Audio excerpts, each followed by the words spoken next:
Whenever you're going through any sort of pain or difficulty in the context of a spiritual life, it's always really helpful to find some sort of parallel experience in the gospel. And so, for example, if you're feeling sad or you're feeling angry or feeling betrayed, to look at the gospel and say, where has Christ been sad? Where has Christ been angry? Where has Christ felt betrayed?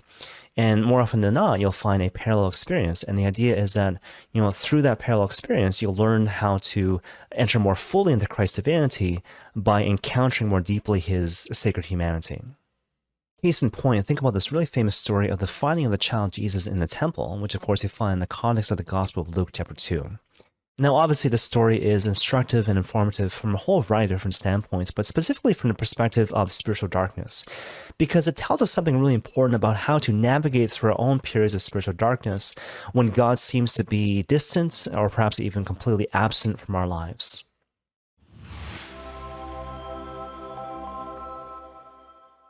So as you might recall, the story basically revolves around the Christ child being lost for a period of 3 days before eventually being found in the Jerusalem temple by his parents, Mary and Joseph.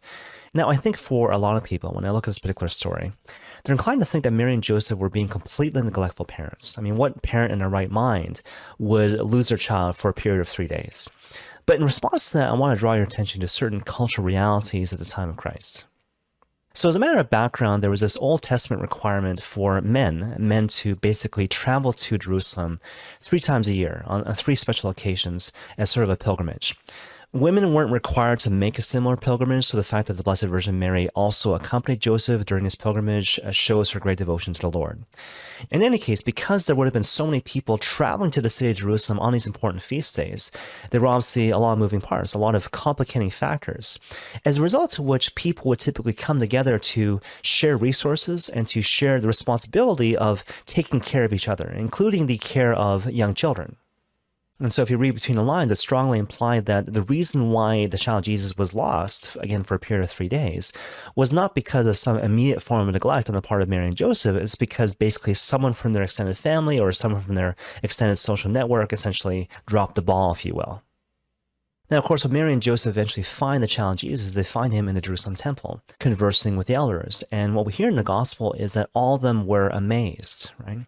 And the word that's rendered here as amazed is the idea of people being in wonder at some miraculous events, standing in wonder at the results of being in the presence of God, right? And so the idea is that the elders and the people around them were amazed at the child's understanding of the Hebrew scriptures and his knowledge of the divine law.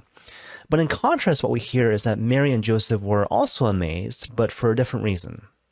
Now again, if we're attentive to translation issues, what we find is that Mary and Joseph are amazed, but not because the child Jesus is smart. They always knew that he was smart. They always knew that he had an intimate knowledge of the Hebrew scriptures. They're amazed because of what he's done. They're amazed that he would do this thing that would leave them in tremendous pain. And of course, this gives rise to the Blessed Virgin Mary saying to the child Jesus, "Why have you treated us like this? Did you not know that your father and I were searching anxiously for you?" And of course, what do we find in this but a certain foreshadowing of the Lord's suffering and death on the cross, where Mary will again experience a torment, a deep anguish and mental torment at the loss of her child for a period of 3 days before he comes back from the dead on Easter Sunday. Now, of course, how does the Lord respond? He responds to the Blessed Virgin Mary by saying to her, "How is it that you sought me? Did you not know I must be in my Father's house?" And of course, in saying this, the child Jesus is affirming his primary allegiance to his Father in heaven, as opposed to his father Joseph, while at the same time, funny enough, not showing disrespect to Joseph.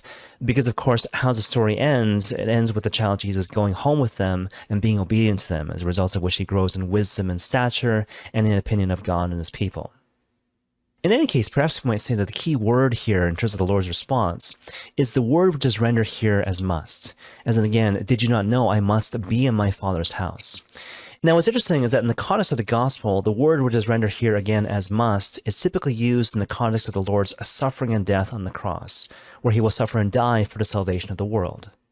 And so, for example, in the Gospel of Luke chapter 13, the Lord talks about how he must go to Jerusalem, again, to suffer and die for the salvation of the world. And in a similar way, in the Gospel of Luke chapter 9, the Lord talks about how he must suffer, be rejected by the elders, and then finally be killed, before, of course, being raised on the 3rd day. And the whole idea is that even now, even as this young boy in the temple, Jesus Christ is driven by that same passion, that same enthusiasm to do the will of his Father in heaven, which ultimately drives him, of course, to suffer and die on the cross for the salvation of the world. But that, of course, brings us to Mary's response, which in a certain sense is the crux of the entire story.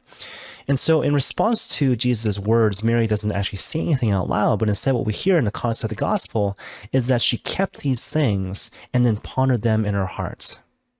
And the whole idea is that even though it would have been painful for Mary to hear these words, to hear this boundary being drawn between herself and her son as a result of the son's primary allegiance to his Father in heaven, at the same time, she doesn't flinch. She doesn't back away, but instead she fully embraces the fact that sometimes, many times, she too, as a mother of God, will have to suffer as a result of her son's unwavering allegiance to his Father in heaven, thereby foreshadowing in a certain sense the son's future suffering and death on the cross, in the context of which Mary herself will go through her own journey of suffering and spiritual death, if you will.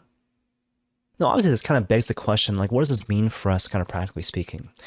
Well, if we go back to the question we raised at the outset, what to do in moments of spiritual darkness, where God seems to be less than fully present or perhaps even completely absent from our lives, the response given to us in the context of the story, the finding of the child Jesus in the temple, is that not unlike the Blessed Virgin Mary, we too perhaps are called to let go in these circumstances, to let go of our fear of suffering, to let go of our need for control, but instead to realize that we're called in a certain sense to enter into that same space as the Blessed Virgin Mary, who realizes that she too must come to share in the mission of the suffering Messiah, in a sense of being exquisitely attentive to where the Father wants her to be and doing precisely what the Father wants her to do, even though sometimes, many times, this will involve great suffering and great spiritual torment.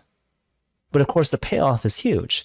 And so besides the honor and privilege of participating in the work of salvation in a really meaningful sort of way, when I have the courage to share in the cross of Christ, to share in the mission of the suffering Messiah, in a funny sort of way, I will find the Lord Jesus Christ in the midst of my suffering, in the midst of my darkness, because there I will find the same Lord Jesus Christ who says to his mother, "Why is it that you sought me? Did you not know I must be in my Father's house?" And may God bless you all.